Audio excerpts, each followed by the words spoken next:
do solemnly swear to support and defend the Constitution of the United States Do solemnly swear to support and defend the Constitution of the United States against all enemies, foreign and domestic, against all enemies, foreign and domestic.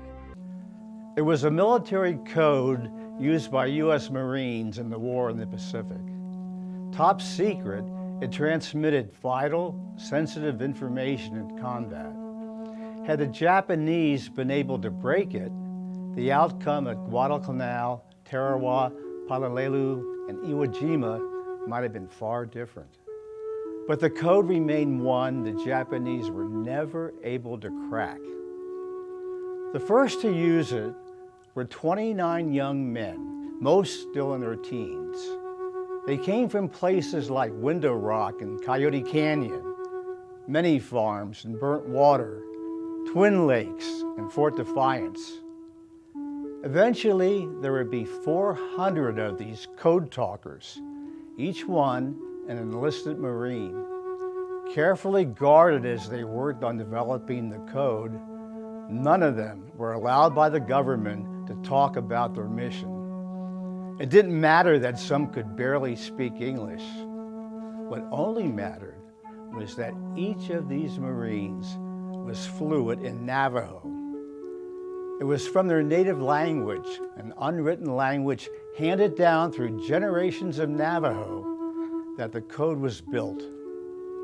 It was a code, historians say, that quickened Japan's defeat, a code that saved thousands of American lives.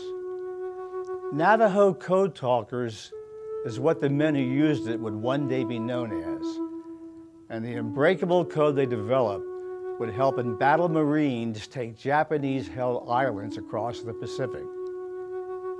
Major Howard Connor was the signal officer of the 5th Marine Division during the war. Were it not for the Navajos, he would later say, the Marines would never have taken Iwo Jima. Connor had 6 Navajo code talkers with him, and during the first 48 hours of the battle, they sent over 800 messages, all without error. The way the code worked was that it primarily used word association.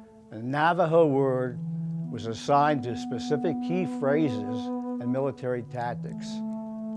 On the screen are a few of those code terms. The idea for the Navajo Code Talker program came from a World War I veteran, a man who'd grown up among the Navajo. His name was Philip Johnson, and he was the son of missionaries. Johnson had read a news article about Native American soldiers delivering messages in their mother tongues during Army training exercises. Johnson also knew that the U.S. military had been having trouble developing an unbreakable code, a code that could be counted on for secure communication in the Pacific. So, in 1942, Johnson approached the military with an idea.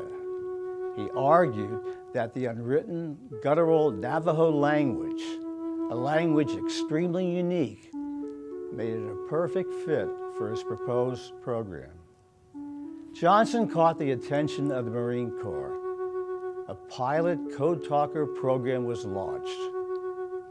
During the initial testing of the system, Marine officials were stunned at how fast the 29 Navajo could transmit, receive, and decode messages from other code talkers. No other form of military code at the time was as fast or as accurate. The Marines decided to recruit another 200 Navajo code talkers. By the end of the war, there were 400. All of them sent and received messages via radio, completing their mission without writing down any of their code. They had to decipher each line in real time in their head, and they had to do it under intense conditions. We acted as coding machines, transmitting messages that would have taken a couple of hours. In just a couple of minutes, Chester Nez, the last of the original Navajo code talkers, said in a 2012 interview. We can never make a mistake because many communications involve bombing coordinates. Sam Billison, then president of the Navajo Code Talkers Association, was immensely proud of the Code Talkers' achievements. Who would think a bunch of sheep herders would come up with a code that nobody ever broke, he once remarked. The Navajo Code Talkers returned from World War II without praise or parades to welcome them home. The secret of the Code Talkers was hidden for 25 years. We weren't allowed to tell our kids about our role in the war, recalled Billison. During training, we weren't even allowed to take notes. The Marines wanted to be able to use the code again if it were needed in some future war. Even when the Code Talker program was declassified in 1968, national recognition of these Navajo Marines was slow. It wasn't until 2001 the Congressional Gold and Silver medals were given to them. In 1982, a presidential proclamation by Ronald Reagan established August the 14th as Navajo Code Talkers Day.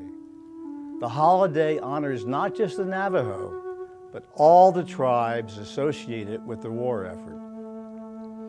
In 2002, the Code Talkers received Hollywood's attention. Nicolas Cage starred in the feature film Wind Talkers. In March 2021, Arizona Governor Doug Ducey signed legislation making National Navajo Code Talkers Day a legal state holiday every year on August the 14th. It is important that we remember the service and bravery of the Navajo Code Talkers, said State Senator Jamasita Paslake, herself a Navajo, who sponsored the legislation. Their crucial service during World War II will never be forgotten. We will continue to honor them every August the 14th. For SCA-TV, I'm Phil Schlager.